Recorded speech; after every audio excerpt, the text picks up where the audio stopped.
Welcome to Talking in Stations, a podcast about EVE Online. I am your host, Matterall, here with the gang from Talking in Stations. And it is May 2nd. Today we're going to talk about what's going on with the EVE backstory, or as we call it, world news. And there's a lot of interesting things happening between the empires. If you want to know more about backstory or lore, this is your episode. And we'll get to that a little bit later after we talk about this week's events and how we are analyzing all that stuff here at the TIS Think Tank. That's our new idea. Okay, let's introduce the gang here that's with us. How are you doing, Arsia? I'm doing well, thank you. Good to see you. We also have Sutonia here. Hey, I'm doing pretty well too. Awesome. So Sutonia is from Volta, and Arsia is from Electus Matari, and those names will come up later when we start talking about some of the events that are happening around LowSec, NullSec, and even wormhole space. Also with us today is Caleb. How are you doing, Caleb? Hey guys, I'm just a dirty highsecker. Sorry. Unaffiliated. And also unaffiliated is our editor-in-chief, or our news director, Abby Rova. How you doing, Abby? I'm great, thanks. How you doing? Really good. And last but not least, but definitely behind the scenes, is McLeod. How you doing, McLeod? Doing good, man. Like, good afternoon, good morning, good afternoon, good evening, wherever you are in the world. That's right. Not so behind the scenes today. He'll be doing some talking, and you can obviously see his image there. Okay, let's get started. Okay, so any of these videos that I'm about to talk about, you can see at youtube.com/talkinginstations. That is where we store our video archive. You can also go to talkinginstations.com to see the stuff. But this is what happened during the week at TIS. On Monday, we talked with Ravendell. I always say it wrong, but Ravendell, and he did Ravworks website, which actually is a really cool new tool for industrialists. And he was showing us around the tool. At the same time, we were talking about what some of the stuff was going to look like on Tuesday, because again, this was a Monday show and it was totally industrial based. So we got to look at some of the changes that were coming. And what I liked about this was that he talked about the changes in terms of man hours to actually build the ships. So when we're talking about a dreadnought, how many hours did it take to mine the materials needed in order to make the dreadnought? And we compared that with the amount of hours it would take to complete the same requirements to build the dreadnought and how much those had changed. So we were measuring things by how much work is involved in building the ship before the changes and after the changes. And that's much better than going by price. Yeah, in a sense, and it's very similar to the topic of the most recent meta show, which also looked at some similar stats. And we've been talking about this for 2 weeks now, back and forth on all the shows, right? But Rav had actually made a nice little tool for public use, and the takeaway is that it looks like, on average, you can say that time required build-wise is going up by 2 or 3 times, and cost at the current hype cycle pricing is about doubling for most of these things, with the exception of course, subcap. So anything below battleship is kind of steady in price and predicted to maybe go down in price. I'm not so sure that's going to happen, but we'll have to wait and see where people actually throw their labor, because CCP is slightly forcing people to engage with gameplay that was underutilized. Yeah, it's really interesting. We started looking at these production changes differently, and I ask all of you guys to comment on this. But when I first looked at the changes, it was in industry changes, and so we thought, oh well, it's about building things. So we looked at it as far as price changes and how much things were going to cost, and how you couldn't complete the vertical from beginning to end, owning all the pieces of production line and all those kinds of things. And then something clicked where we thought, wait a minute, this is a giant jobs program for players. Now, if you want to be somebody that makes their money doing salvage, you could do that because it's going to become more profitable. If you wanted to be a gas huffing miner that stealth mines in wormholes, you could do that. You can make a living at it, in fact. Or if you wanted to be a miner, there was still that availability. And there just became a whole realization that this is really about harvesting. because that is where the layers of money are going to be. Yeah, and it's where the labor is going to be mostly impacted. The important one is, someone mentioned in chat, Titans being having a build time of 2 years. Well, that's not really how it works. The math example that's being used is if you're using only one slot and if you add up everything, then it gets to around 600 days. But most characters that do industry have 10 or 11 slots, right? So you have to then divide that out. That means it goes to suddenly being only 60 days. And then if you're really heavy into industry, you usually dedicate all of your characters to industry. That means that now you also have 3 characters, right? So you need to divide it by 3 again. Then you're down to 20 days. So it's really not that bad. And this is not so much about the build time in the actual industry slot. It's more about how the labor intensity is pushed out onto the actual resourcing. So gathering all the different materials. And this is where, because it's been diversified and spread out in different gameplay types. So some things will need to come from wormholes or low sec, some will come from null sec, some can be partially sourced in high sec, and some is very exploration heavy.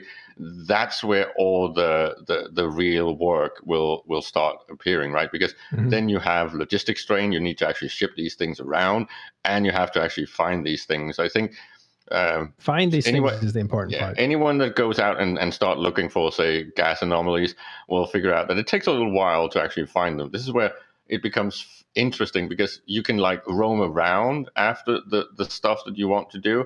Then it will take you some time, or you can focus and dedicate locally with your group and say, oh, what is actually showing up? And just instead of targeting a specific thing, you opportunistically wait and see what is actually available right now near me, right? So it's very different strategies. What do you other guys think about the changes now that you've looked at them for nearly a month? I like the changes. Not sure how Dread's being like way more expensive is going to work out, but I've heard. Sorry to interrupt you, and this is to you, Suetonia, but I've heard that a T1 Dread is just not a thing. It's not going to be a thing anymore. It's like you might as well T2 it. In other words, put Tech 2 materials or modules on your ship. Since it's worth more, you want to put better stuff on it. Yeah, I mean, like traditional Dread bomb ships with only like T2 Siege and Tech 1 guns are probably dead for a very long time. Yeah. Well, is that a new change, or is that a new change in behavior, or is that something that changed a while ago?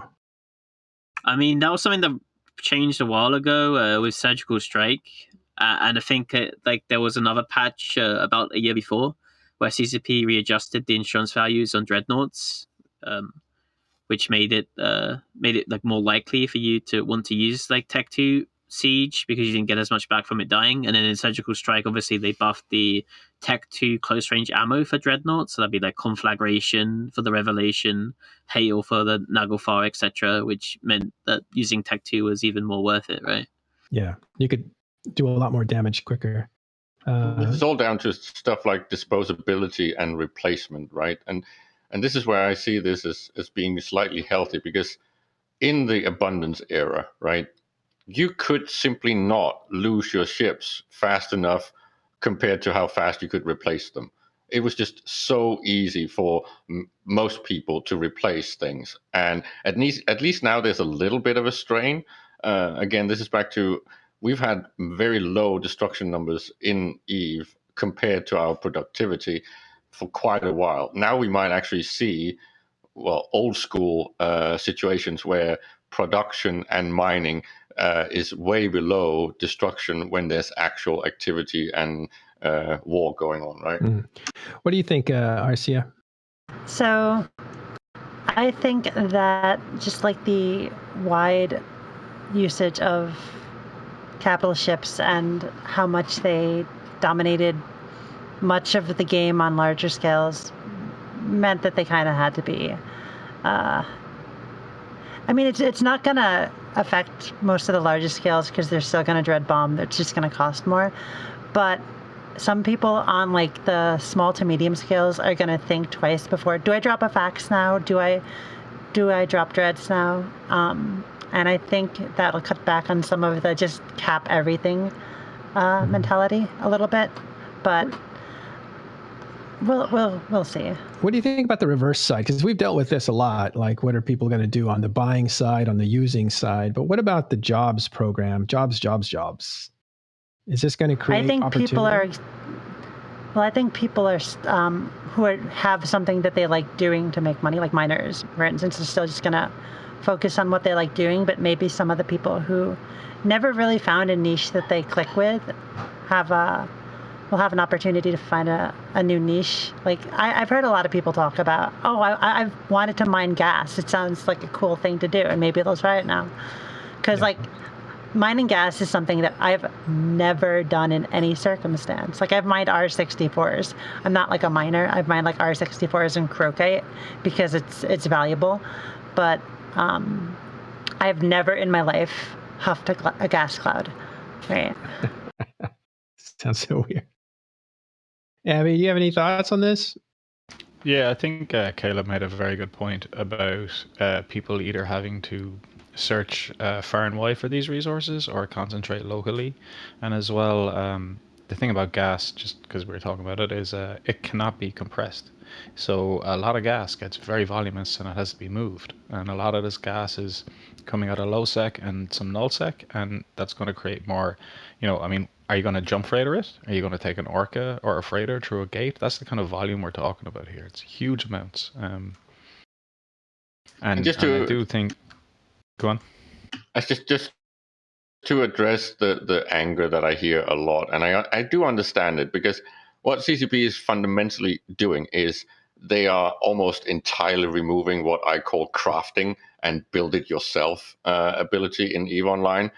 And of course, people that are used to playing other MMOs or like the whole thing of I'm building my own Titan, of course, these people are going to be angry, and that's understandable. But it's unhealthy for an ecosystem-based game like EVE Online, where everything that matters in the game is tied into how the ecosystem and the economy works. And crafting and build it yourself, and if I mine it, it's free.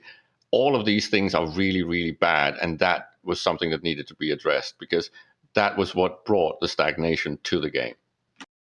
Yeah, that's a good point. But and as well, there is, this is, as you said, like more jobs program, and there's more activity now. Like before, nobody ever touched that stuff, and now it's actually valuable and worthwhile. Especially exploration. I'm very happy that is getting very buffed value-wise. That yeah, T1 battleships should probably get a buff if they're gonna be a little more expensive. I think Rise have actually hinted at that already, hasn't he? Yeah, I mean, they've been buffing battleships for like a year and a half now, right? They did the warp speed thing, they added the frigate escape bay, they buffed the HP by 10%, they like buffed a few of them, like the Tempest, they buffed the Abaddon a while ago too. So I think they are trying to push battleships. I don't quite think they're where they need to be right now for people to use them over hacks, but we'll see what CSP does with the T2 industry changes. Why? Because we thought, battleships are going to come back in style. Why aren't they outpacing the hacks yet, which are heavy assault cruisers? Well, right now, with the changes CSP made recently to hacks losing the signature radius roll bonus. Battleships actually beat hacks now pretty reliably, especially certain ones like Nightmares and Apox, etc. Like any battleship that has a tracking bonus or Megathron, they Shrek hacks pretty easily. It's just battleships still kind of they're pretty difficult to produce. You have to build them locally. You can't really import them or move them around, and they're still vulnerable to bombers and to capital ships, right? Which hacks are not. And then I think there's also something to be said about stockpiling, right? Because we've had the hack meta for so long, I think there's like a lot of stockpile of that around. But because of something like the war, I'm pretty sure that we've burned out a lot of the battleship stockpiles compared to what it was pre-war, right? So I think this is a little bit habitual stuff, right, Suetonia? Where, because this is what they used to do, they haven't really adapted to the changes that's been made over the past year. Yeah, and also people haven't like fully optimized their production change yet, right, for battleships yet. we still people are starting to set up their PI. People are starting to come to grips with the reactions that are needed and going through the process of making that whole chain more efficient. But we most likely probably won't see battleships come back down to where they were for another 5 months or so, I would say. McLeod? Yeah, I just wanted to say, just a little bit of contextualizing with the battleship buff, especially the HP buff. You have to kind of also understand that the HP buff was put in because, we had that overall, resistance drop because of one of the recent patches. And people were fairly concerned about the fact that because HP for everything, including battleships, was dropping, that bombs would become extremely overpowered versus battleships. So they increased the HP of battleships to counteract that. Well, McLeod, this comment is for you here by Astroricus. I think he says, honestly, is there anyone in this panel not a null dweller? Can you guys please step out of your bubble a little and try to see it from another perspective? Is anyone here actually a dedicated null player? Because I think McLeod is the only one. Nobody is. I think he's a first-time watcher. But okay, it's an honest comment. We'll take it. I'm pretty sure Mataro and Abby and Caleb are mostly high-sec industrialist types, right? Yeah. And then so we're high-sec. I wouldn't consider myself a no-sec player primarily. I PvP and no-sec a lot, but I mean, a lot of the stuff I do is based out of a high-sec generally, and Arsia's low-sec, so... Yeah, Arsia is low-sec. Okay, but maybe the point is that we're speaking at it from a null-sec perspective. Are there any perspectives that we're not covering from a low-sec perspective, a high-sec perspective, or another non-null-sec perspective that we're not hitting? Well, those areas have been a little bit undervalued and utilized from CCP's side, right, for a few years. But a lot of the recent focus is improving lifestyle and gameplay in those areas. And again, just to defend the nullsec perspective, if you're talking about things like the macro level of things, like what ships are being built, what ships are being used, which ships die, then the only meaningful thing is really talking about nullsec, because at least 2/3 of the destruction numbers tend to come from that, right? And a majority of the industrial stuff is directly or indirectly coming from nullsec perspective. Sure, it gets shipped to highsec and built in JITA, but still, I think it's at least 25% of all industry came from Delve and the Delve Miracle back in the Abundance days. So yes, we talk about this because it's important, but that's not about diminishing the importance of other types of gameplay.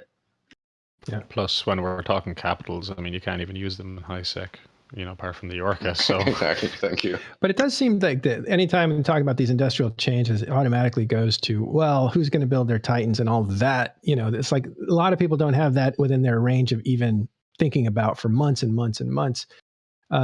We do jump to the extreme examples when we're talking about industry changes, because the capitals are the ones that are taking the biggest hit as far as changing and exponentially growing. We showed those bars as far as man hours to build it and how much that is changing. So I think it's just to illustrate the example. But yeah, I take the criticism. There's one more question from CCP rated us, by the way. Thank you very much. So we have people who are watching us maybe for the first time. Tilda Gullowin asks, has it become harder or easier for new entities to enter nullsec?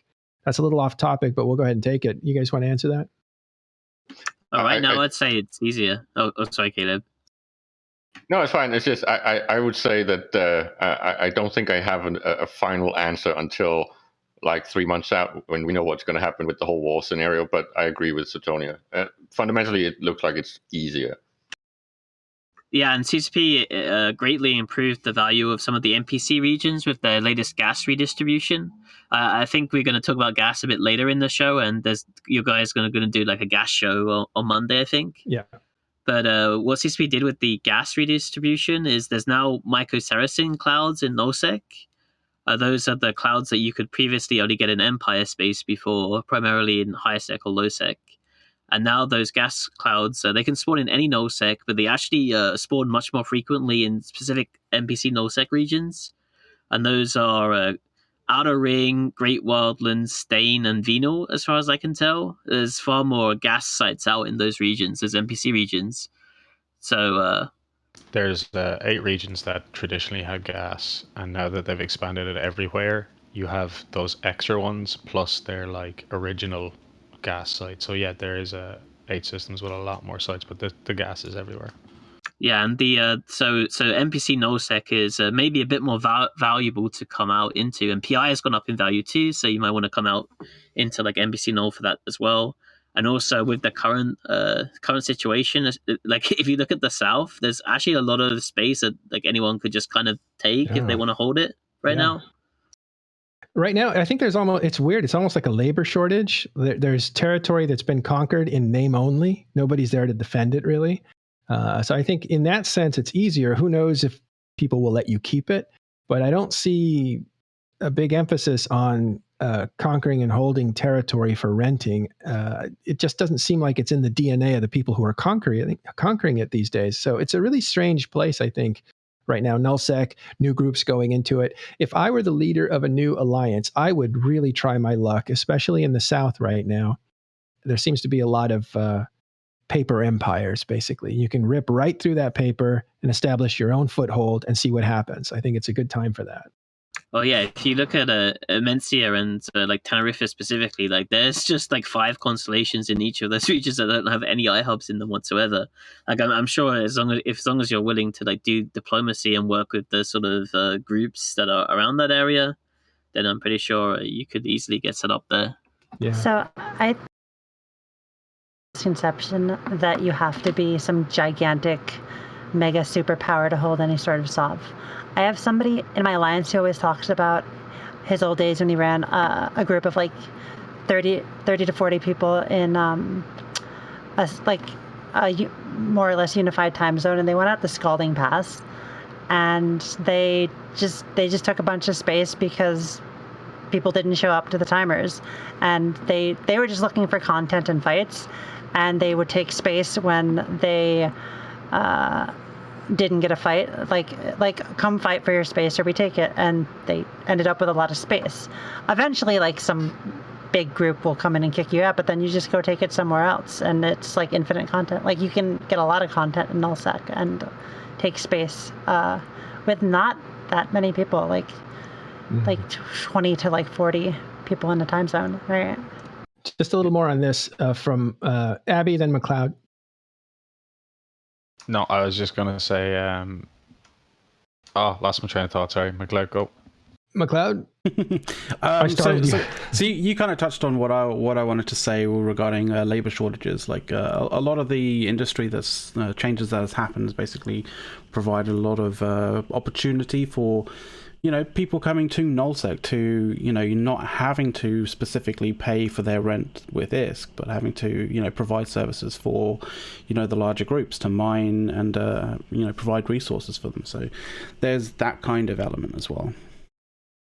I mean, that's how PL used to rent space, right? They didn't take money; they just said give us 2 nixes or whatever a month or whatever it was.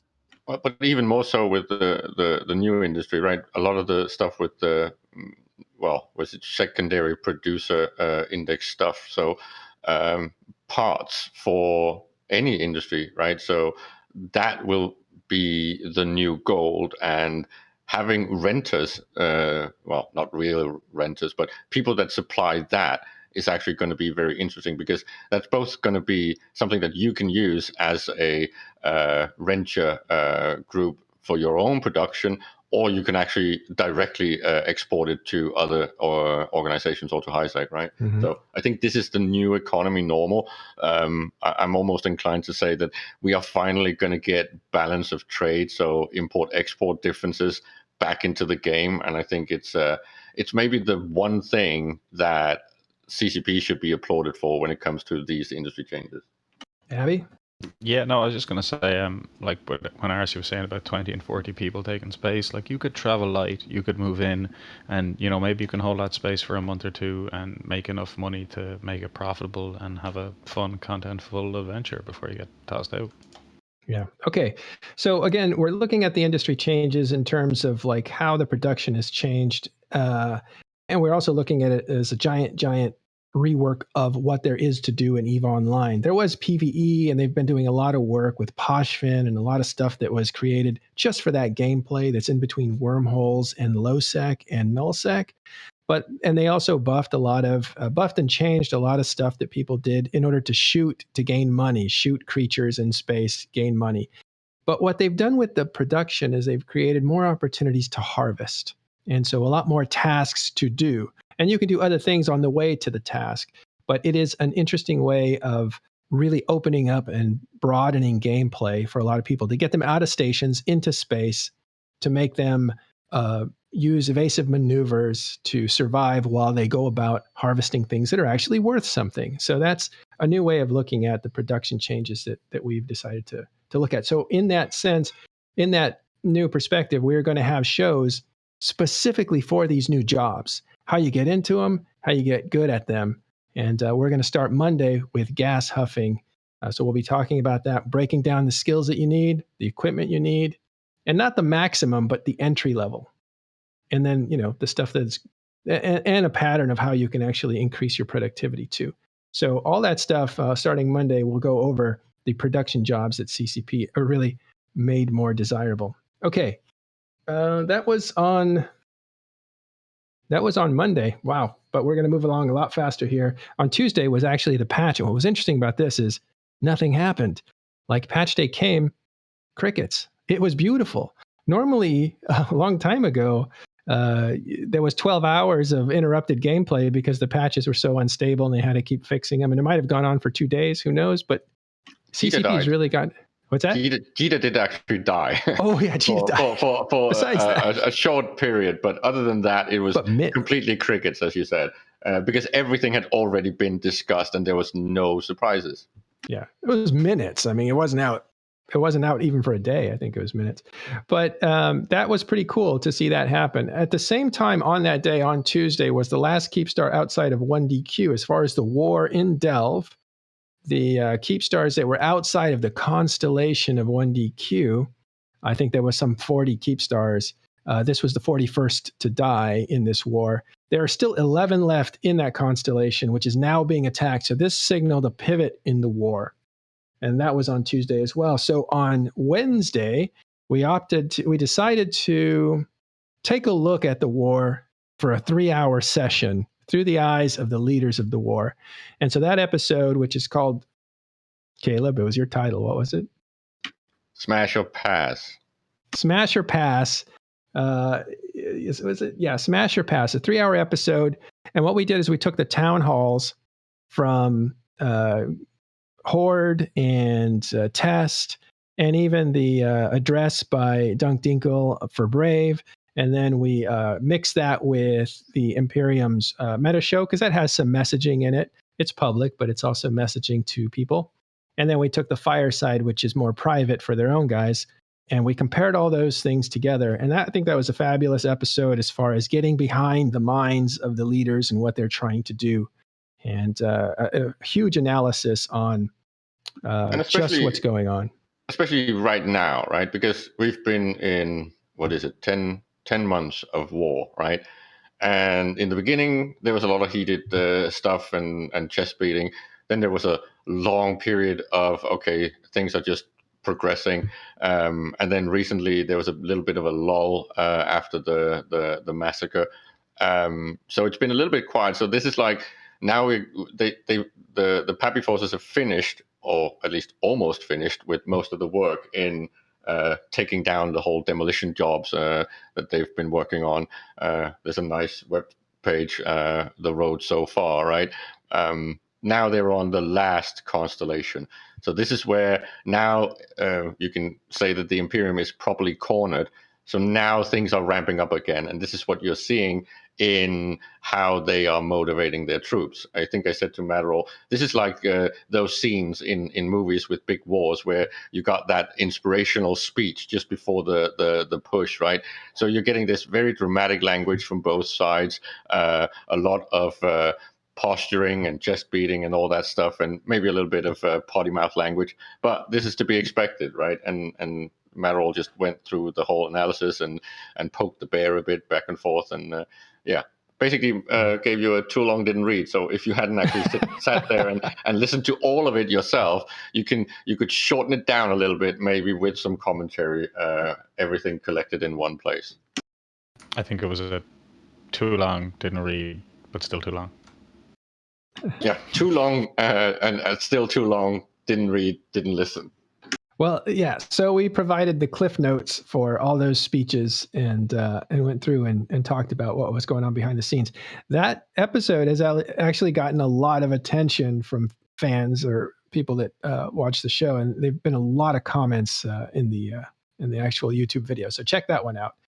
It has the big red face on it. It looks like an unhappy face. Okay.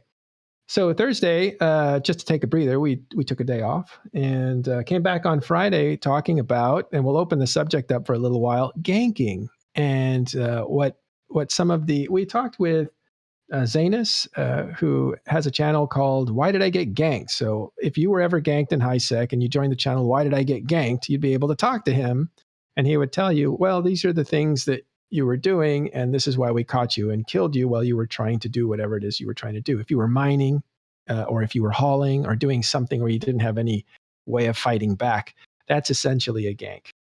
So ganking is what we took on Friday. Controversial topic, controversial show, but I think we got through it in a really good way. Okay, we'll come back to that topic then if nobody wants to discuss it. We'll come back to it. Let me just say this. We did the Euro show too. McLeod, what was on the Euro show this Friday? Yeah, you caught me unawares there, man. Or Caleb? Caleb can jump on it was McLeod's favorite topic. He was relaying some slightly controversial news from EA. We talked a bit about the fact that VR has actually ended the Olympic era. So that's kind of interesting. Virtual sports, we poked at the fact that, it should really have been, there should be a competition with CCP's title Spark, because that's maybe one of the most interesting games in VR, in my opinion. That, and then of course it's like the disc throwing game, right? Yeah, and the drummer thing. There's just a few things that should have been there that's apparently not. So we commented on that a little bit, and then we talked about one of the recent Hilmer interviews, and it got a little bit esoteric and philosophical towards the end, but fairly decent episode, if I do say so myself. The Euro show. Go ahead. There was one topic at the startish of the show that was a little bit concerning. That I think a few people who play EVE would be kind of understandably cautious about, and it was the fact that Sony was looking to patent a way of essentially making programming bots with AI to learn how you play and play for you, which is kind of weird and very concerning to some degree. Why would they do that? I don't know, to gate it behind... Bots don't... Sorry. Yeah. Maybe they're developing AI to make the computers play like players so people can play with less population, less dependent on actual players. It's like... That's exactly what we touched upon, right? Some of the games, EA and football games have AIs that are playing as your team.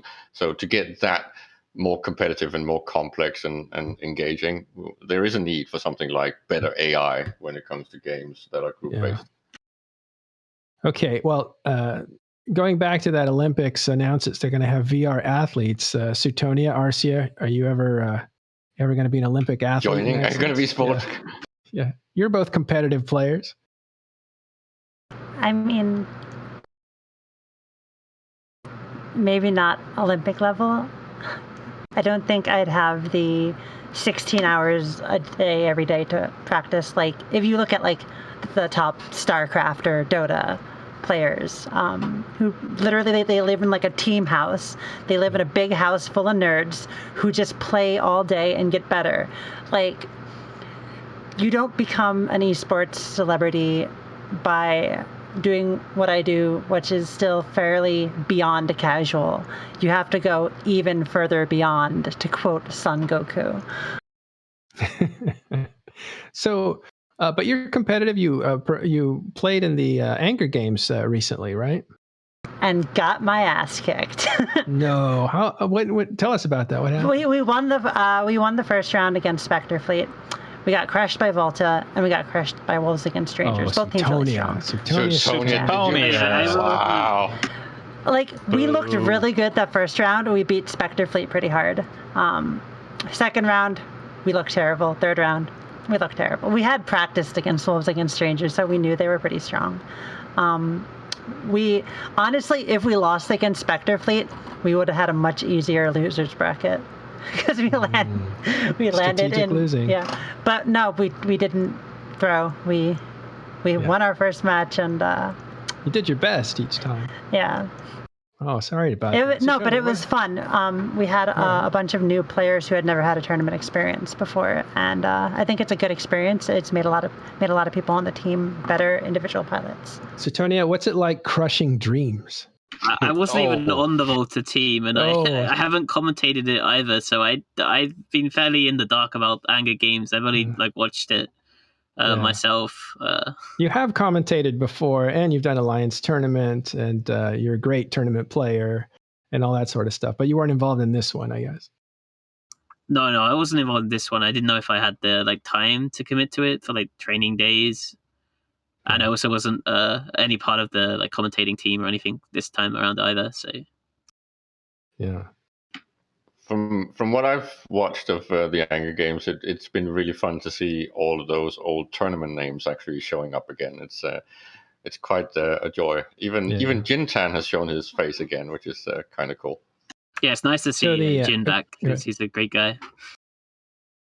Yeah, the Anger Games. And of course, anyone that's missing Elise because he's not on TIS anymore can go and see him on the Anger Games because he's there as a commentator. CCP Swift, I think I saw that name in chat there. Say hello, you guys, to CCP Swift, also known as Elise Randolph, or formerly known as the artist Elise Randolph. So that was put on by INN. Oh, shoot, the name slips me. It was, who's the guy that puts it on? Oh, that's Sothrasil. Sothrasil. And that name comes from Morrowind, I think, right? So it's I think you're right. Yeah, Morrowind. Outlander. Yeah. All right. So that was the week in Talking in Stations. Again, we're going to go back to the Friday topic. I think there's some residue things to talk about. Ganking, is it good for the game? Is it bad for the game? Does it make people stay? Is it a good recruitment tool for EVE Online? Is it what makes EVE Online dangerous and niche that people want to stick around? Or does it keep players out that are casual players that might want to tinker in EVE Online? So I think there's definitely two types of gankers. There's gankers who are definitely give you the cold shoulder afterwards. But then there's definitely those types of gankers, or I don't know, who probably a little bit more like pirates of old sort of thing, who will probably actually message you afterwards and tell you what you did wrong and as to why they ganked you, kind of thing. I think those are the ones that actually help EVE Online and help keep those players in the game. Wait, the gankers that talk to you after they kill you are the ones that keep people around? Absolutely. Yeah. Do you know what they say when they talk to you after they gank you? They usually tell you what you did wrong. We have an allied group that, they're mostly low sec, but they get most of their recruits by killing people who stumble in the low sec and then talking to them and telling them what happened afterwards. And it's much the same way in high sec ganking. A lot of times there are a lot of gankers who aren't jerks, right? I think there is nothing wrong with ganking, but there is something wrong with being a jerk, right? So ganking is part of the game, and if you do something careless and you get ganked, well, what happens, right? I get that, but how do we always lose this topic, Caleb? Like when we talk in private, we have it all figured out. When we talk in public and do it on a show, we just fall apart with like. I don't think.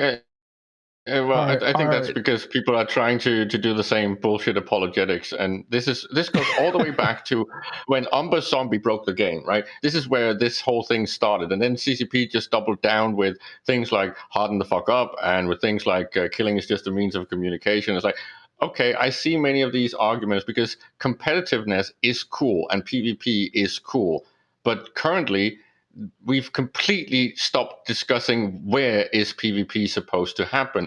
And then we have all these defensive arguments when people say, well, it's not really good to have a game that is this hostile. And then, harden the fuck up and don't play the game if you can't stand the heat. It's like, yeah, okay, fine. But how about you go where the people actually want to fight instead of harvesting tiers in high sec? It's like, this is just not even a discussion to me. I find it offensive that we keep defending this lifestyle because I don't think griefing is good when it's based on, well, basically just getting soft targets. It's paper tigers, and I find them, I really think they are the cowards of the game, not Pappy. The griefers in high sec, their everything is figured out and calculated. I find them offensive, and I think they should go to low sec or go to null sec and fight people that actually want to fight, and then we can mature and civilize high sec so we can have a good game. What about the people in low sec and null sec that don't want to fight? If I ganked a rat and Gila, it didn't want to fight me, right? I gank a lot of Ratagilas. You're not supposed to live in low sec, which is like in the boons where there is no policing and no protection. Same with null sec. If you want to take your own space, if you're trying to be there in small numbers, yes, you're going to get ganked by the bigger fish. That's working as intended. I don't defend salt harvesting because I don't like that. But if you weren't supposed to be able to shoot people in high sec, why can you shoot people in high sec? Like in high sec, people are like PvPing each other indirectly anyway, right? Because you're competing for sides, you're competing for resources. Oh, don't get me wrong. I think there should be war decks in high sec. I think the war deck system should be modernized and actually make sense.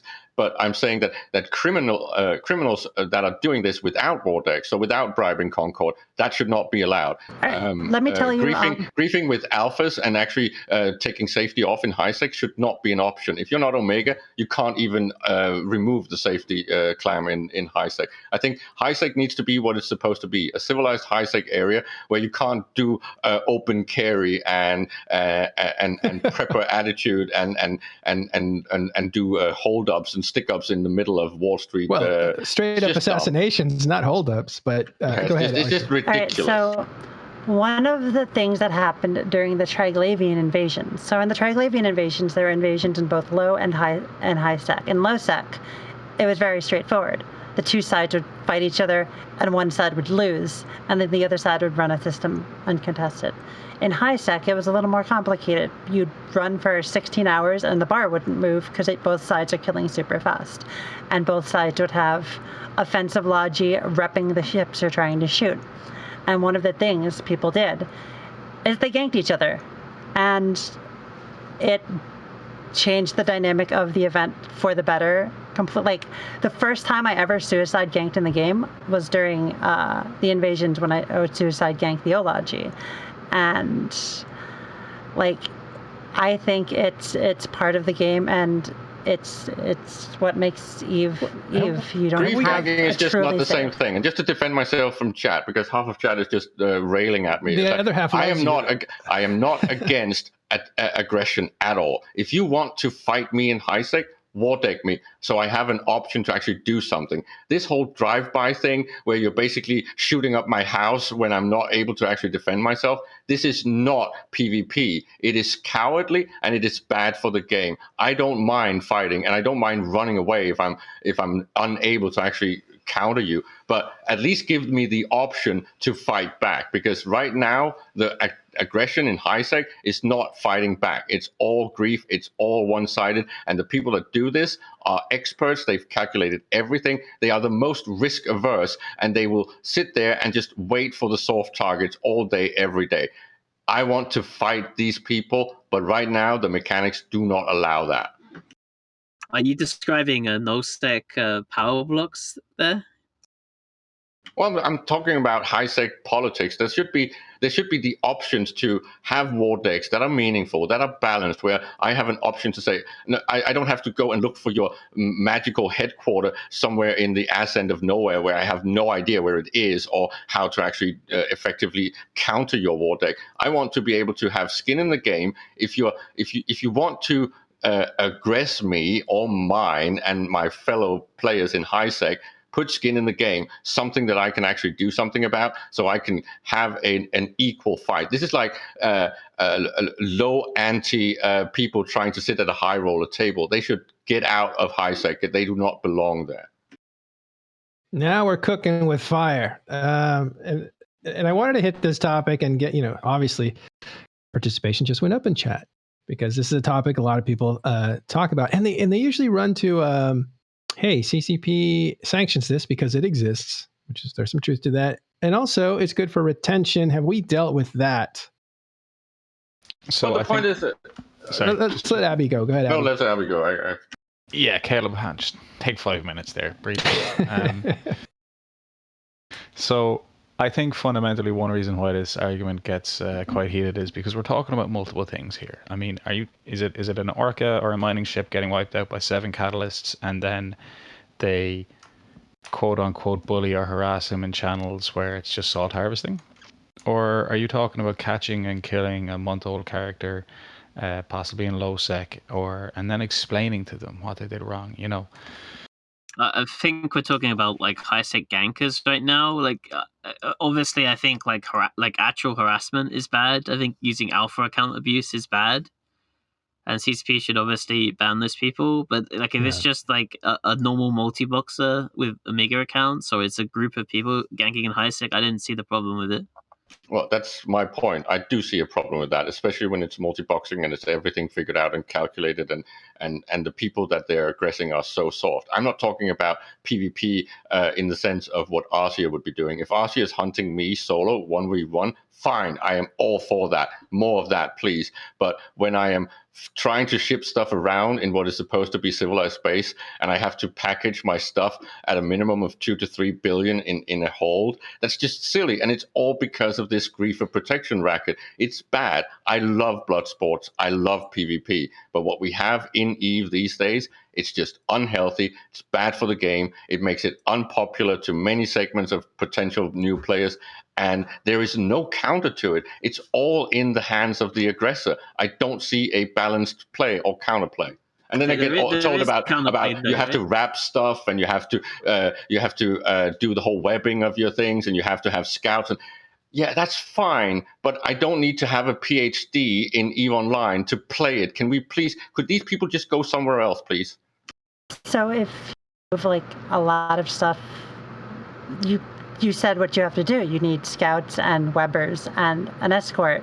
Why should somebody just with the one account not need extra accounts to avoid somebody with 20 accounts? You're asking me to have bodyguards and an entourage and stuff to have a stroll down Main Avenue. It's a multiplayer game. Like, silly. Yeah, but I'm downtown. I should be a little safer downtown than. I mean, if you fill your car full of gold bullion and leave it parked in Trafalgar Square, it's going to get broken into in about an hour, mate. Like, I think that's a good one. Yeah, I think there's that the security status, like the -10 and the faction police shooting, kind of helps, but it's got like maybe 10 years ago it helped, but right now I don't think it is enough of a negative. And like I know Caleb has some ideas, like if you are -10, why are you allowed dock at an NPC station, for instance, right? I think there's things CCP could do to make gankers have more skin in the game for this kind of gameplay. Okay, of course Delve is fallen and all that stuff, and it doesn't exist anymore, but the miracle of Delve and nullsec living, before miracle all has this, turned into a nightmare before lately. all this war stuff, right? It was safer to live in nullsec. The nullsec police was superior to Concord. It's like, why is CCP so bad at making the same option available in highsec? I should be safer in highsec than I am living in Delve. They're not bad at it. They're not bad. This is on purpose. But what's the purpose? Is it the secret sauce of people sticking around? That the game is dangerous, and so if you're surviving it, it feels like. But the point is that currently Concord is just a stupid bribable revenge thing. They don't actually help you. They just like take the revenge on you. cops. The cops are actually supposed to stop someone before they start shooting me.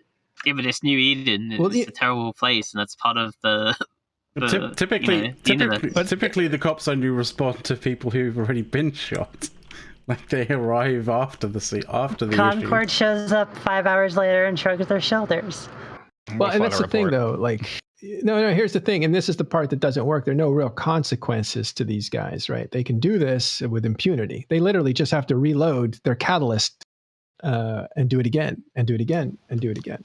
Yeah. So if there was more skin in the game, like if you were -10, let's say with Amarr, you cannot use Amarr NPC stations.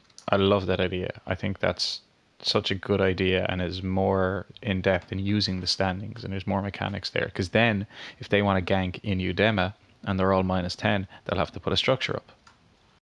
They already have structures, though, don't they? That's headquarters, and they can be hidden way out of reach of the actual people participating in the war, which is what I find silly. I think it should be the other way around. You need to have a structure in each system that you are supposed to be aggressing in, so I can actually remove you from aggression opportunity. They're just that would be weird for wars, though, right? If you can only kill them in one system. No. In all the systems that you have structures in. So you can put a structure, even just porta potties, I'm fine with that. As long as there's something that I can shoot and remove, so now you do not have aggression rights against me and mine. I don't know if that solves it. I just think like you have a center of civilization, I would think, on this map, right? Like you get closer to Jita, which is basically a player named center of gravity, because that's where all the market stuff is.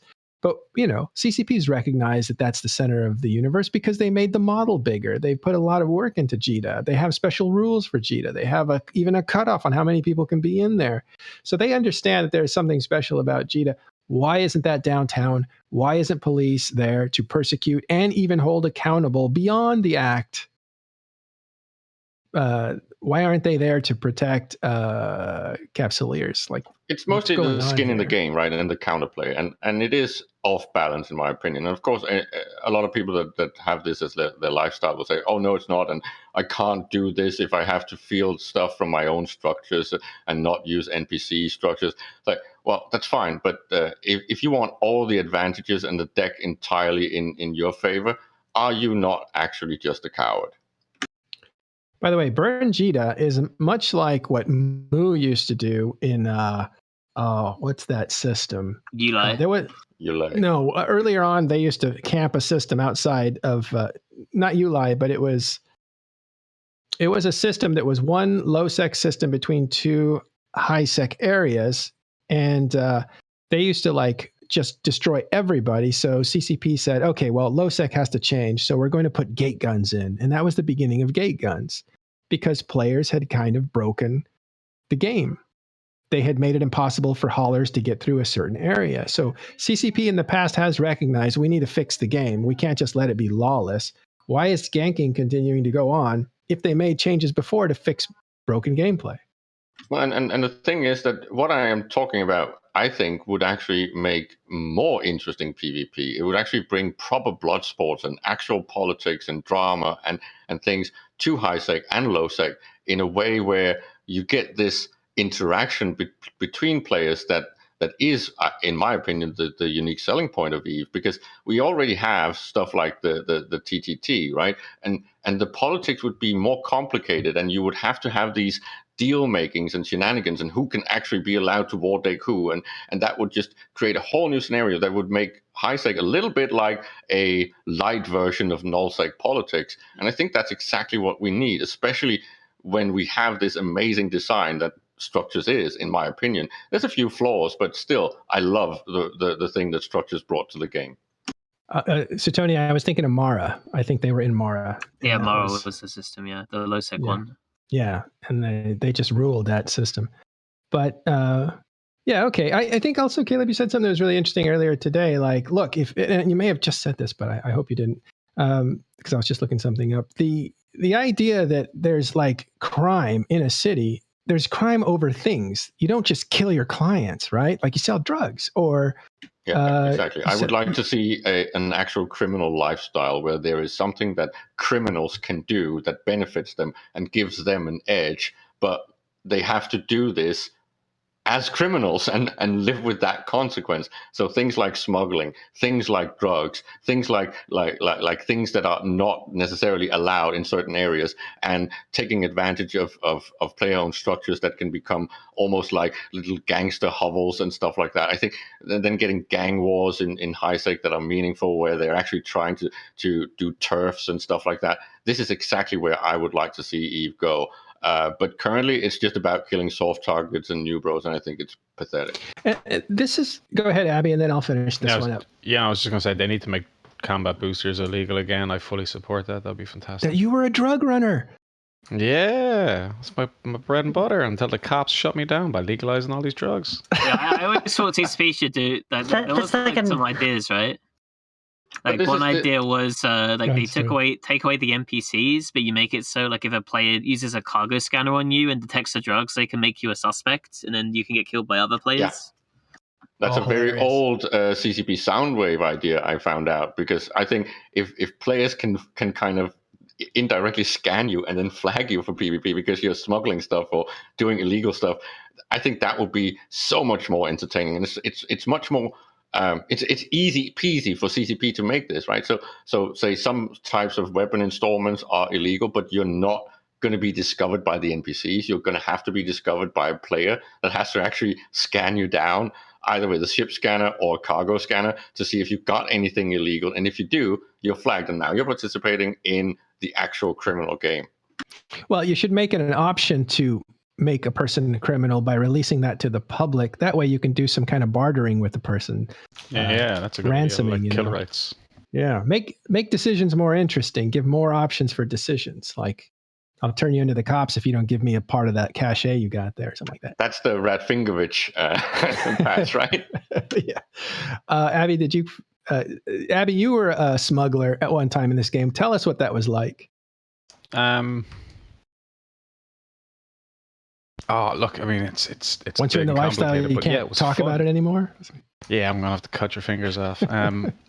No, I mean, it was a really interesting gameplay because, like, every gate you took is a potential hazard with police scanning you, other people scanning you. The fact that the drugs were a lot more valuable back then. It was a lot harder to get them and make them. You couldn't trade them properly. Like the way you traded them was complicated. You couldn't buy or sell them on the market, or even contracts. Contracts had to be done very specifically to actually get it to work. And you had clients, and like I would go through low sec and I wouldn't get killed on that character because the guys would buy their drugs from me. But they actually knew you were the neighborhood dealer. Yeah. And you also, like, if we went to null sec to buy some drugs or to sell some drugs, you might pick up some gas. You might have good relationships with someone that lives in Fountain, where there's, say, the exile drugs, but you have a bad relationship with the guys in TownHall, so you can't get that gas.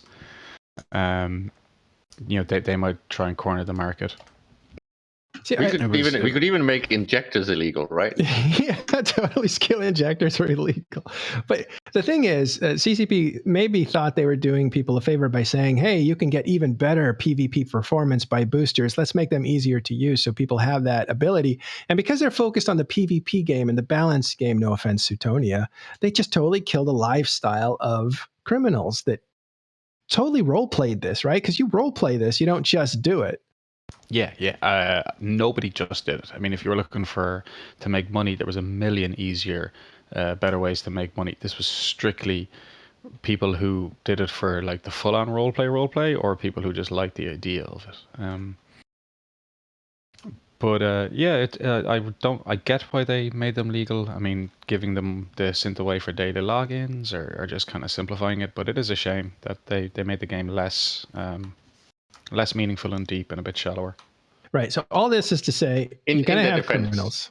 Well, in their defense, many of these things about making all these features, right, is really about technical cost, right? To create these things, if it's supposed to be NPC based or AI based and all that stuff, it just becomes such a huge job. This is why I still adhere to the fact that CCP should try and make as much of this game as possible a PvP design. Don't put NPCs in there. Let the players do it. Let the player choices do it. Let the player behavior do it. Even things like faction warfare, right? It's players doing it instead of some stupid NPC-based story. All right, so all this to say that criminality should have like criminal lines of work, criminal lines of ISK making, criminal decision making that doesn't rely on the vampiric, we're going to kill another player and for fun because we want to see the reaction. That just feels like without consequences, at least, right? I mean, you could do it, but there's got to be consequences that are long lasting, not let me change my outfit and come back out an hour later. That's what I would think where ganking needs to go. And the irony is here, if I'm just on a personal note, right? If that was how meaningful criminal lifestyle was in Highsec, I would actually try it. I would make it all and try to dedicate myself to living like a criminal. But right now, I don't see what is happening as criminal lifestyle. It's just trolling, salt harvesting, and just killing soft targets. I don't see that as being a criminal at all. The exception may be something like participating in Burn Jita, which I see as some sort of destructive stimulus to the economy. Well, but be an actual cartel is what we're saying. I ran guns at one point where I would bring weaponry to people who were in the middle of a fight as a supplier, as a third party supplier. I wasn't even involved in it, and that was some fun gameplay. It's very imaginative. There's one other thing. Go ahead, Abby. Yeah, no, you made a good point about the cartel because the drug stuff. It only worked as a cartel. I was in Ease and Wiz, hedonistic imperative. It was like the drug runners of the game. We had the whole drug combat booster market lockdown. So we would do things like we would deploy to a nullsec region that was mad at us, and we would set up a pause on a sneaky moon and then try and like slowly harvest all the gas out from under them before we got murdered. We would work, throughout the empire or the universe, reacting to drugs and selling it. It really was a criminal enterprise. It was fantastic.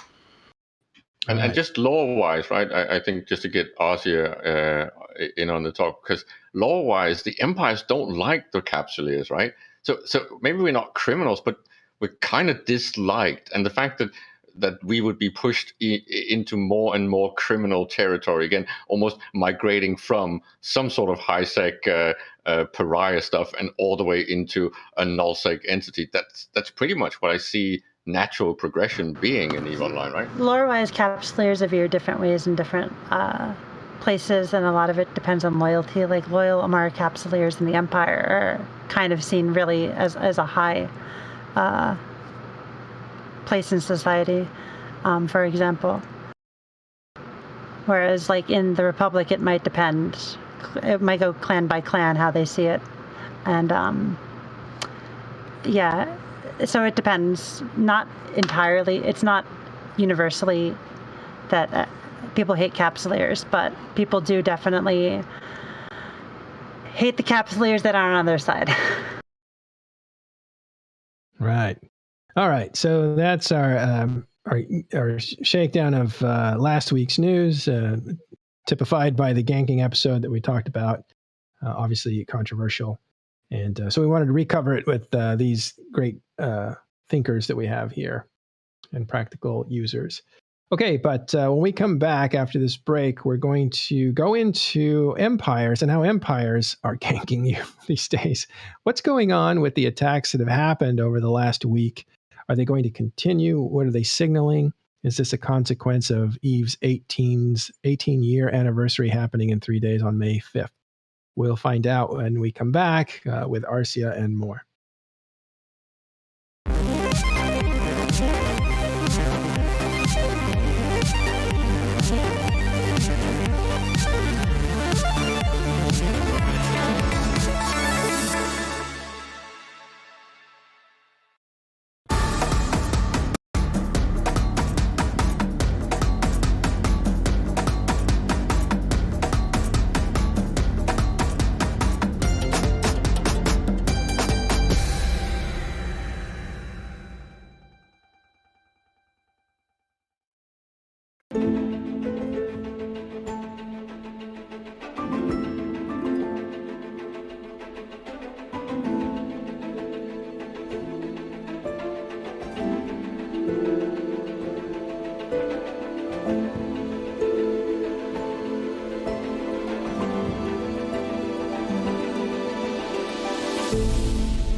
Welcome back to Talking in Stations.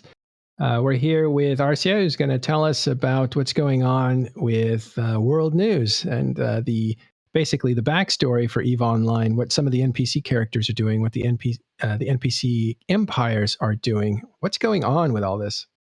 So, as anybody who's been paying attention has seen, in the last 4 to 5 days, there's been a number of live events, small live events that have gone on.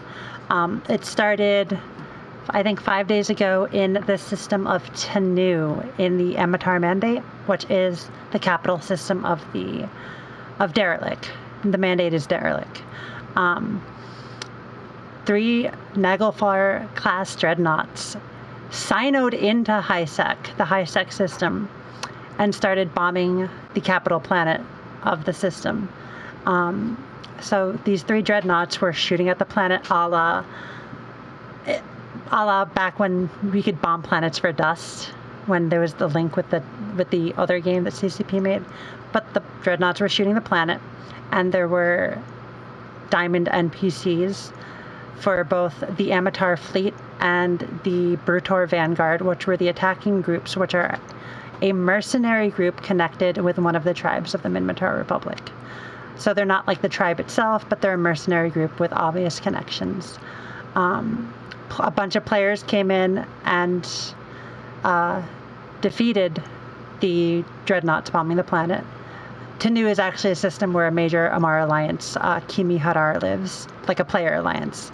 And them and a bunch of players from all over responded, killed the dreadnoughts for free. Dreadnought kills in HiSec. And then we had a few news articles where basically they tried to bomb the capital city. Not much damage was done. And the Minmatar Republic denied sanctioning the attack, saying they were looking into it. The dreadnoughts dropped a few items which were of note. Encrypted ship logs, basically. Some of the players got a hold of the encrypted ship logs. The next day, the Minmatar system of Adisur in Molden Heath, which is a border system that was a hot spot of conflict when the Minmatar Mandate was fighting the Minmatar Republic for like 100 years before current times, before EVE Online started, basically. The Vindication Wars basically ended right as the game launched, just a little bit before that. So the Red and Silver Hand mercenaries in Adisur, no capital ships. Adisur's a low-sec system, no capital ships came. They attacked several Minmatar installations in Adisur, and those Diamond Rats were destroyed by Minmatar loyal players. Next day, the Amarr Empire denied those attacks, the Red and Silver Hand being connected to one of the Amarr royal families the same way the Brutor who attacked Tanu were connected to one of the tribes. So both sides denied the attacks. The next day, Gallente mercenaries attacked the planet of a planet in Jirani-Fa, the system of Jirani-Fa, which is a border system between the Federation and the Empire.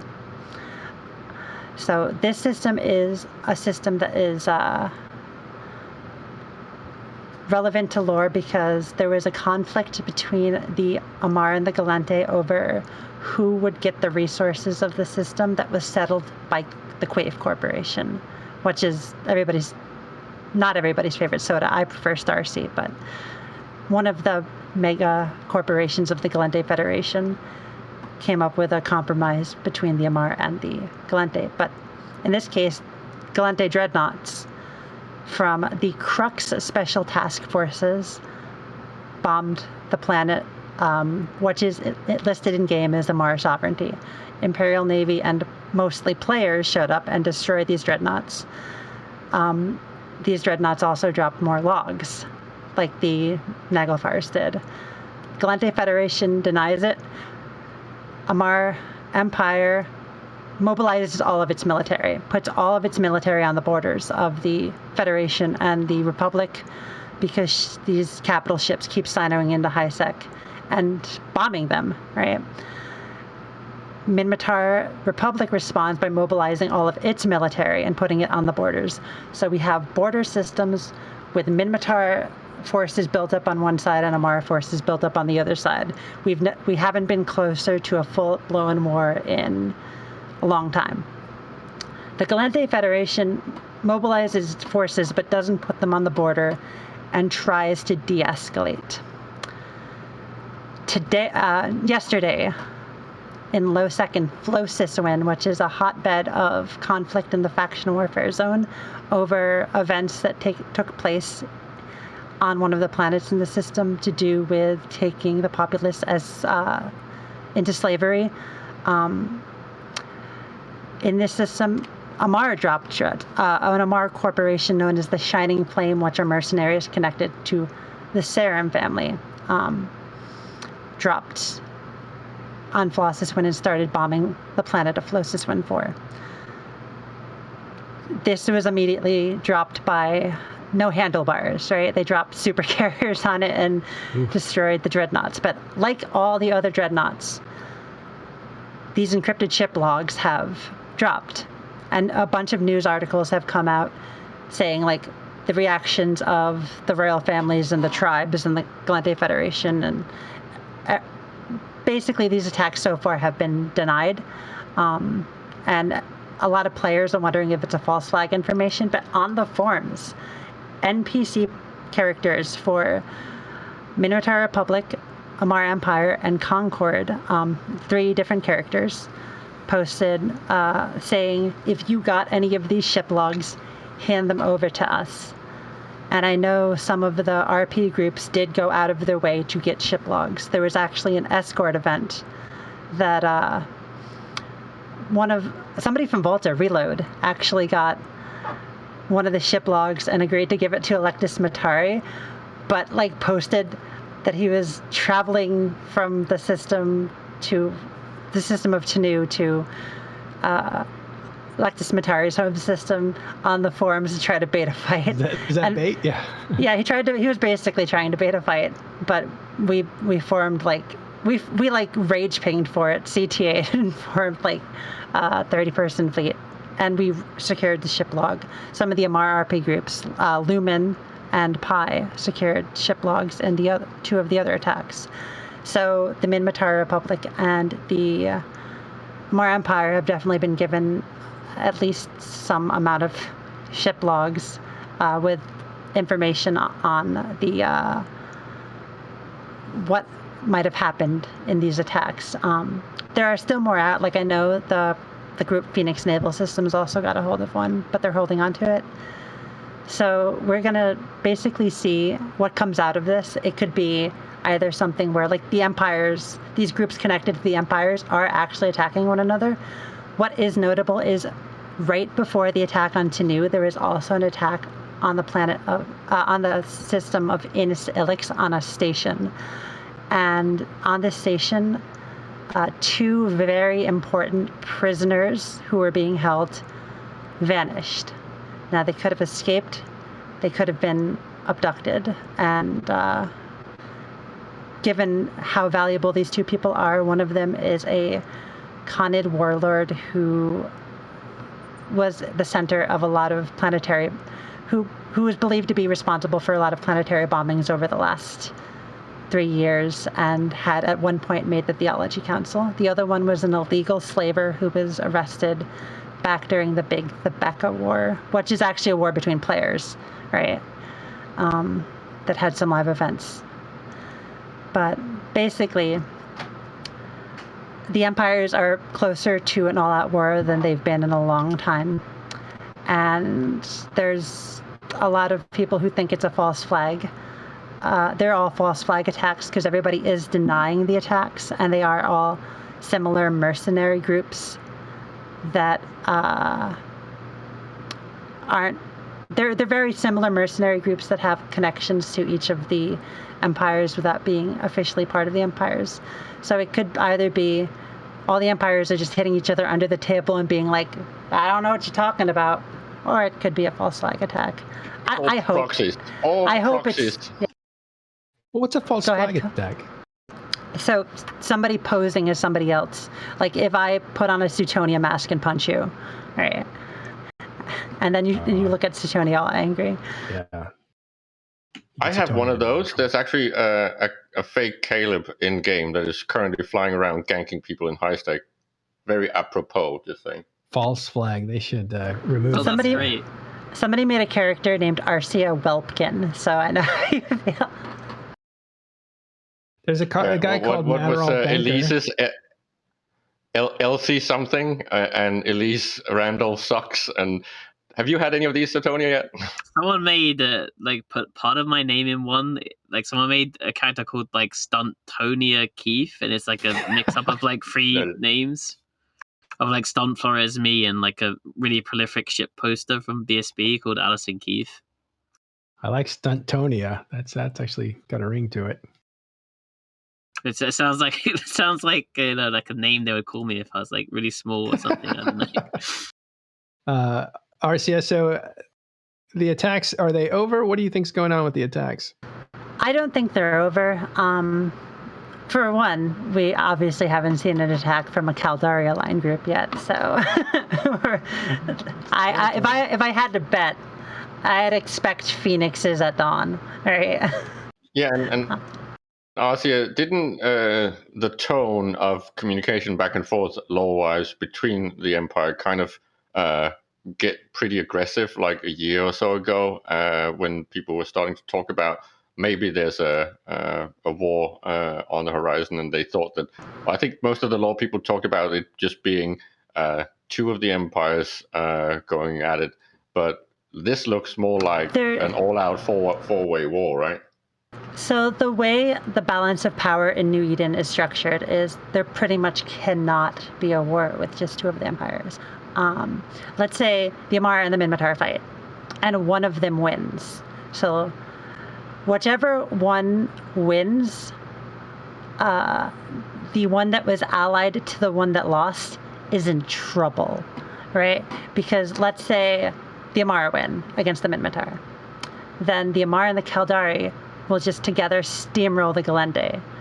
The only reason we have a uncertain peace, in like a, not uncertain, but what's the word? Like a peace barely holds on in New Eden is because the Gallente Federation and the Minmatar Republic can kind of stand together, and the Amarr Empire and the Caldari state can kind of stand together, and then together nobody can overwhelm anybody.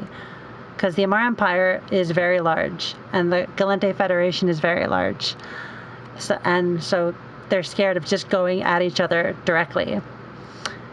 The Minmatar and the Caldari, they're still large compared to like player groups. They're smaller than the others, the other two. But like they would tip the balance of power if any one of the nations were to have a major defeat. Right. So if there is an all-out war, by necessity, it pretty much has to be all four, because they can't take the risk that their ally is going to lose. I have a question. I saw, I think I'm not too big on the lore, so I'm not really sure the specific time for this, but I saw reading some news reports that there was some change of like engagement or something. Like there was some worry that factional warfare was going to change or something. All right. So there have been murmurs about the Concord Militia War Powers Act changing, and that every time you hear that's changing, that means updates to faction warfare. Like the last time that was modified was when we had the extra plex size, the large in the open splitting from the old large, and like the 90-kilometer acceleration gates instead of the 10 kilometer. You use that after warp to 10.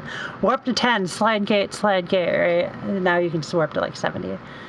Right. But Concord Militia War Powers Act is basically what makes faction warfare exist.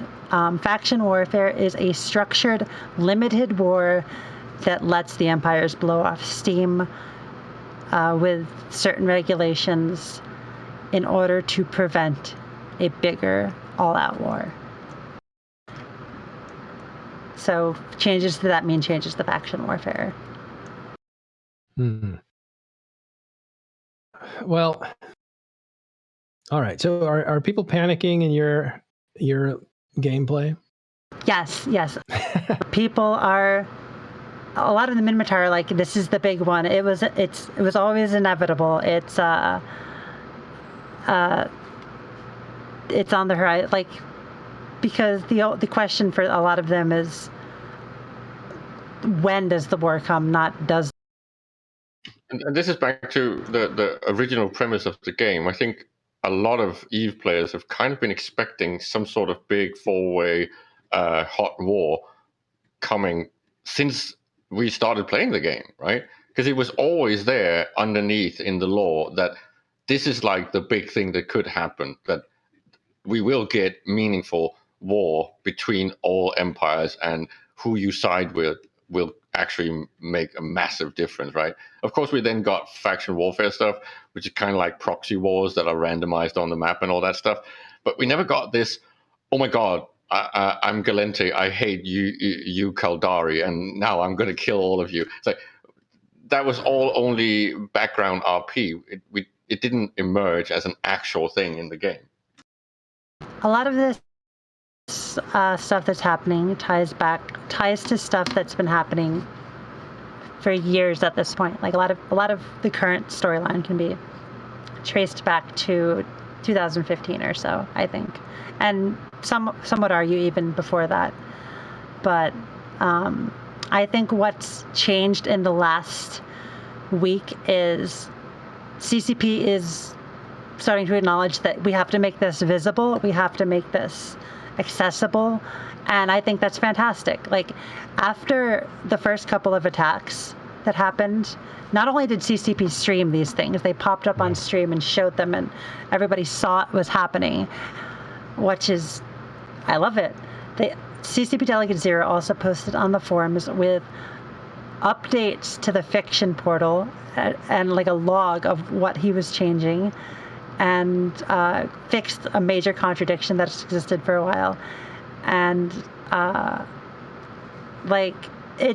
lot of the lore-focused players really feel like they're actually starting to listen to us, right? A lot of people are really, really happy with what's happened in the last week. And I think that this, going forward, is going to be a way to drive a lot of content. CCP saw how engaged people got with like the invasion storyline, and I think they realized that they can get a lot of people a lot of content pretty easily on their part by just putting a little effort into these story hooks. Because people will take what CCP does. Like, CCP bombs a planet for 15 minutes with some dreadnoughts, and then a bunch of people start fighting with each other over it for years, right? Like, 15 minutes of CCP work gets so much player work. Like, CCP, back 2 years ago, CCP posted some news articles and did like a little bit of a live event where they killed a freighter with a supercarrier, and every RP alliance was like war decked on each other within like two months, and we had one of the larger wars between RP groups and HiSec that had like a battle of like 150 people in HiSec. Yeah, and also I imagine creates some. Somebody's asking about the Empire NPCs ganking people. They're military on the border. They're actually on the border. The Empire NPCs react to standings. Out. Can you start that answer over? You're cutting out a little bit. Oh, somebody asked about what about Empire NPCs ganking people passing through. When I say the Empires put their navies on the border, they actually have their navies on the border. And this is not the first time this has happened. There were navies on faction warfare borders back 2 years ago on the Becca, and then a little bit during Flow System, like a year ago or so.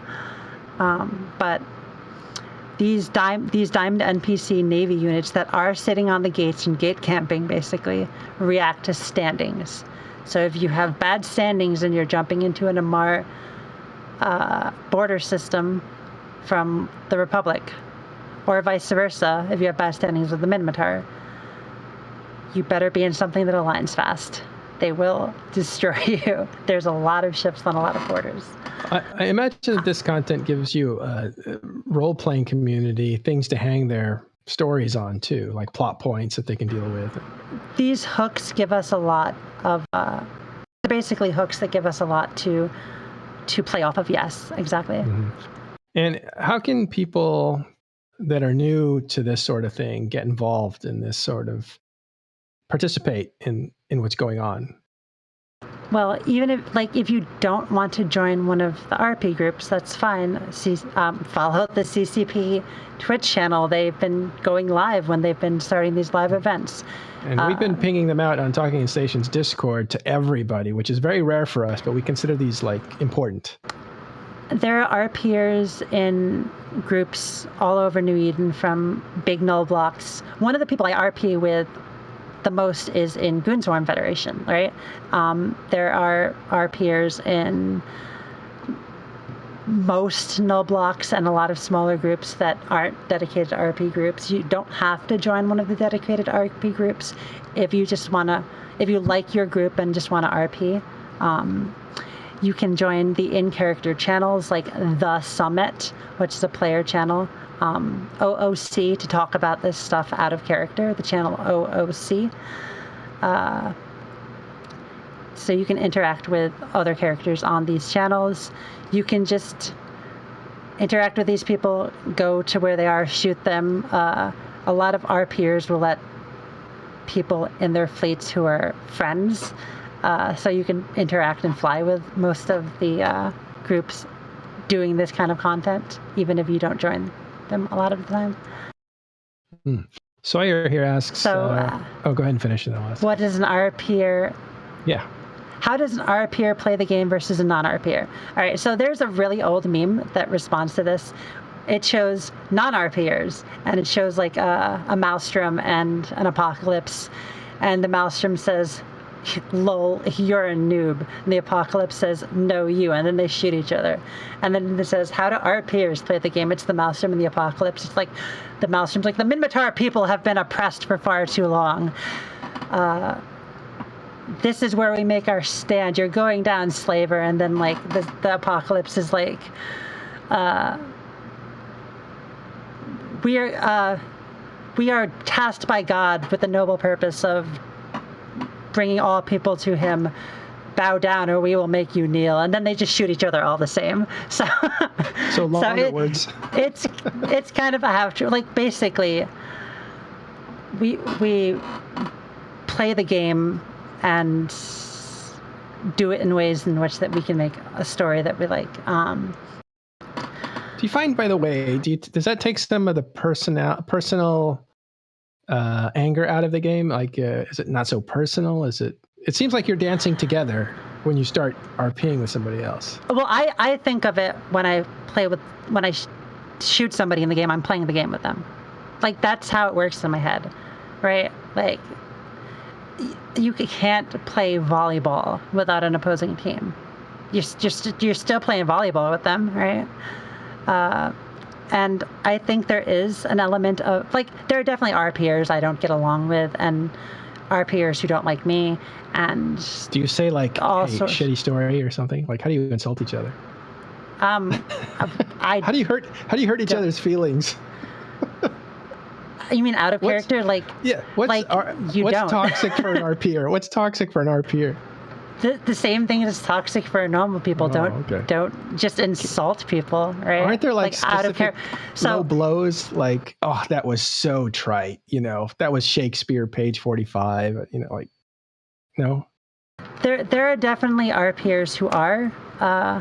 There are people who RP who are toxic. It's not like RPers are magically immune to not always being perfect people, but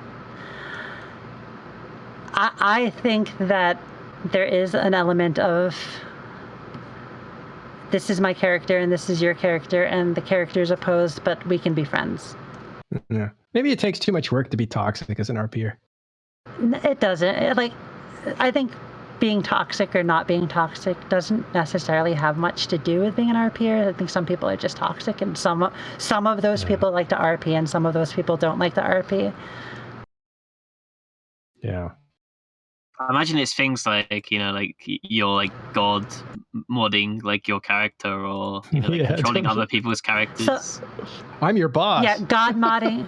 God modding is looked down upon. Like, so if I want to punch Suetonia, I don't type I punch Suetonia. I type I attempt to punch Suetonia, right? And then Suetonia can block, or Suetonia can get punched in the face, and like that's talking about like bar RP. A lot of the RP happens in the actual game mechanics, where Eve is a very unique game in that if I play Final Fantasy XIV, every single character in Final Fantasy XIV does the main storyline quest, and we can't all be the hero of justice that's doing the exact same thing.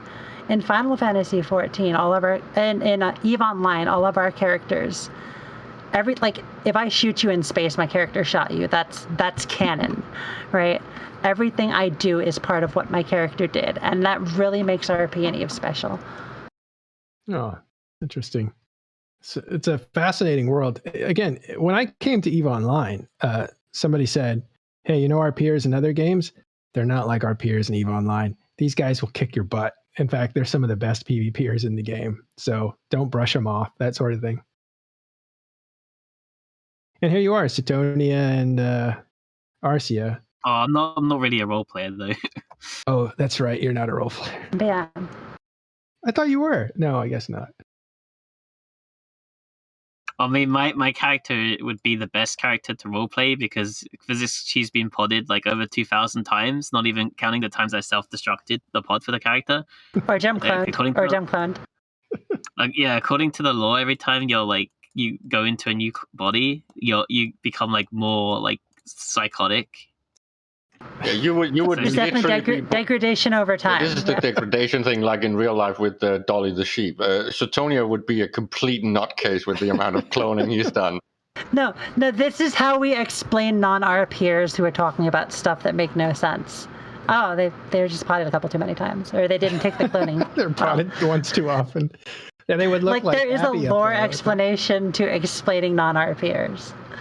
Abby, I imagine your character has been heavily modified.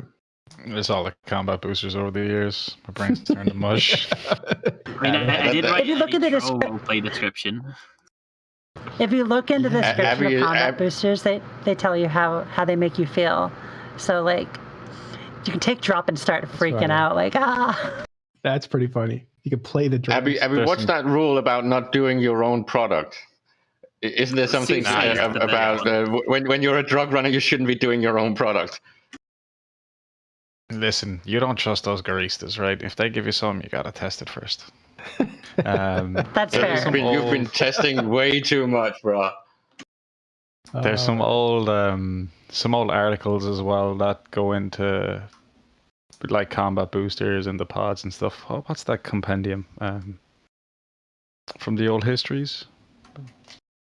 I know because we used to troll Yusha Khan all the time for using snake implants very frequently. So, you troll them by saying they have Serpentis like drugs in their head. Serpentis implants. Yeah, it's Serpentis cyberware in their head. So, it's which of course the Serpentis are like opposing to the Minmatar in a way, right? There's definitely people who won't put Sancha implants in their head.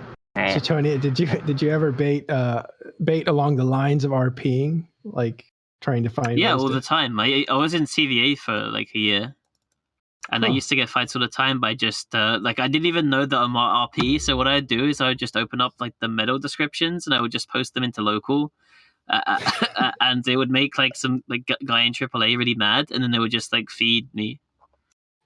Because at that time everyone assumed like role players were really bad for some reason. A lot of people assume that sometimes, and it's kind of crazy. Yeah, I guess I learned early on. I think actually there was one time in Nelly Segundo or Pro God Legend was talking to somebody, and he was like, "Oh, they're role playing," and so he was trying to bait them into a fight by playing along with it. I mean, it works. Yeah, it's so funny. Well, thanks for getting us. Is there more stuff on that, Arsia? What can we look forward to? We don't know. Like I said, I expect we already had a Minmatar, a Gallente, and Amarr dreadnought bomb planets. I would expect Sea Phoenixes cool. at dawn. Like, yeah, right. That's right. And then a lot of people think it's going to be tied into the EOM event, which is coming up on Capsuleer Day, according to Hobo Leaks. EOM being the Equilibrium of Mankind, which are a lesser-used pirate faction that are basically an Amarr heretical cult that have Amarr ships with blasters, right? Electus Matari is recruiting, so... Just put that out there. Somebody is asking. Somebody's asking. Yeah, it's been asking a while, actually. I mean, people do put blasters on Punishers and Abaddons already, so it isn't... Mikal is looking forward to EM rejoining Minmill. That's a possibility if, like, Floss this one keeps being a thing. Definitely. EM is an alliance that works in campaigns. So we'll do a campaign in Militia, then we'll do a campaign over in an area of low sec that might have pirates. Maybe we'll go to Great Wildlands, and then maybe we'll do a high sec war, and then maybe we'll go back to Militia, right? So... Yeah, and just to go out of character just for a second, because you mentioned the Hobo League stuff. We had actually gotten the hints with the high sec signer thing that something weird was going on, and what is this item? And of course, now we have things like the proximity mines and all manner of interesting little snippets. And we did get a semi-confirmation from Convict that something biggish as a conclusion is supposed to be happening on Anniversary Day. So yeah, there's definitely things to look forward to. So lots of good stuff. Yeah, and spoilers. Anyway, I have to drop. On Hobo Leaks, in one of the strings, it says the constant activity of its automated factory lines is testament to the investment the EOM have poured into their scheme to pit the empires against one another. So it does seem like EOM is at least doing something to trick the empires into fighting with one another. Wow. Arsia, thanks very much for that wrap up. You got to run off, I guess? Yep, thank you so much. Thank you very much. I'm talking with some group that invited me on to talk for a CSM. Oh, I'm who is it? We'll raid. What is it? It's some German. Oh yeah, small RHF maybe. Yeah. Yeah. Okay, we'll look for them and raid them so people can hear you. Yep. Bye-bye. Good luck. Sutonia, you too, right? Or you're running for CSM? Yeah, I'm also running for CSM. I got a shout out last week, so you don't need to. All right, so we won't talk about you running for CSM. You can if you want, but I don't want to. Okay, I appreciate that. All right, well, that was something that we wanted to, make sure that we got on the show so you guys could hear about what was going on. I've been to 2 out of the 3 events that have happened, and it's been pretty cool to get there. I think there's a lot of interest in it. Talking in Stations, again, is pinging it out to everybody, which is not something we do except for PSAs that you don't want to miss, and things like this, things where the world comes to life. And so we're going to continue to do that as CCP continues to make these really cool events happen, however short they are. All right. Last thoughts, guys, before we wrap up. I find it offensive how many people are supporting the theocratic slaving race, and they should instead defend the Minmatar and actually kill the bloody Amarr. Well, sometimes a body's just a body. It's all about the soul, and that's what the church is focused on. Amarr do not have souls. Hey. ANC is fake news. Don't make me come over there and shoot you with lasers. It's not what I had in mind for last thoughts. But... All right. McLeod, you got anything else? You want to do a shout out or? I'm good, dude. All right. Yeah. You don't also have me run for CSM, are you? I am not. No. Okay. Do you guys have any last thoughts then? If not, we'll wrap up the show. I think it's great that CCP is pinging this stuff out for the lore events, because if you're not able to get to it, at least you can watch it on stream. It's more visibility. I mean, those ships die pretty quickly, and I think they would have lasted a lot longer if CCP hadn't been streaming the fact there was dreadnoughts and high sec, right? Yeah, definitely.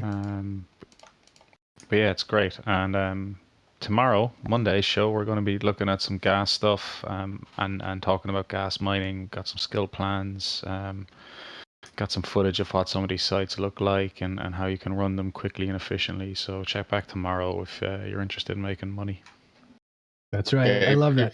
If you thought that Abby's brain was completely gone from all the drugs he's been doing, he's now going to be huffing some gas and see if he can't kill the last brain cell. Teaching you how to make money. All right. So, Tony, you got anything else before we go? No, not specifically. Okay. We used to have this thing called You May Not Know, but we haven't warned you guys. Maybe we'll bring that back. At the end of the show, all these experts here would tell you something that you may not know. And it was always a really interesting little trick or a thing that you might have overlooked that was actually helpful. Maybe we'll bring that back. I can do a You May Not Know. Oh, hey. Maybe a kind of little thing that some people may not realize that you can actually do. But like, if you're ever in that situation where you're in a system and the gate that you need to go through might be camped, might be smart bomb camped, but you can't get close to it because it's like, say, sort of 40 or 50 AUs away, and there's no celestials anywhere nearby that. What you can do is you can, if you artificially reduce the amount of capacitor that you have in your on your ship to the point where you don't actually have enough capacitor to warp all the way there, you can artificially drop out of warp closer to that destination Stargate, but in range of being able to descan it, and that way you can descan it and realize whether it's safe or not. I remember That's a great tip. That's a start and stop kind of thing. Yes, you can do it by How starting. do you drop the capacitor? So you can start and stop by attempting to warp to that destination Stargate and then stopping it like as soon as you do it. And if you just carry on doing that, it will slowly drain your capacitor. Or you could basically do something else that drains your capacitor. Like, say, for example, if you're not in a cap stable fit, you can run your mic warp drive until it's like basically empty. So you can. I have one too. If you want one, Matt. Go. When you are looking at your markets, if you go to the config of your market graph and you remove the Dunkian and the high-low, your graph will actually be a lot prettier and a lot more precise. And it should really be the default setting. Hint, hint, CCP. Yeah, the Dunkian channel screws it all up. So does min-max pricing. Yeah, it completely flattens it, and it's just dumb. So remove the Dunkian and remove high-low, and your graph will look a lot better. Yeah, it would be cool if you got like the Japanese candle with the wicks. Yeah. Yeah, proper candlesticks and yeah. So Olmeca says that's some high-level technical analysis stuff. Bring back Lockfox blocks. Yeah. Olmeca says that turning off a module, turning it back on is a great way to knock out your capacitor because it takes like 75% of your capacitor away, just like that. And I like that tip is to warp to something. You don't want to arrive there because you might get killed. You want to warp there, run out of gas before you get there. So you siphon out a bunch of gas, your capacitor, and then you warp. You run out of gas before you get to where you're going, and then you can probe to see if it's safe to go there. And if it is, then you can continue on your journey. So it's kind of a hard trick to master, but it's doable. It's just to throw my hat in the ring there. It's worth practicing this once or twice beforehand, so you don't do it first time in a combat situation. You want to get down to like 0 cap showing, or maybe just 1 bar showing to make sure you have a nice short warp, and just repeating that hop. Now, every time, getting closer and closer. You can also hit Control and Spacebar to stop warp. So if you click warp to an object, Control and Spacebar, and just hammer that, it'll stop the warp immediately. Cool. All right. So you may not know, we'll bring that section back to these, because I always thought they were really good for dropping really advanced tips and tricks to you guys. All right. Well, thanks very much, Abby, Caleb, Sutonia, Arsia, who left early, and McLeod for helping us put together this show. I'd like to thank our Patreons and supporters and all the people who give us the Prime, subscriber things. Thank you guys for subscribing. Thanks for all the viewers from CCP who did a raid earlier and the people who've done raids. Really appreciate all that. We're done here today at Talking In Stations. Oh, I guess we're not. And if we want to be really evil, Nth Dimensional has his title as "Don't Raid Me, I Want to Sleep." We should just raid him, in my opinion. We're gonna. I said we would raid Arsia, so we'll try to do that. But that's all that we have time for today. We will see you tomorrow for more Talking in Stations.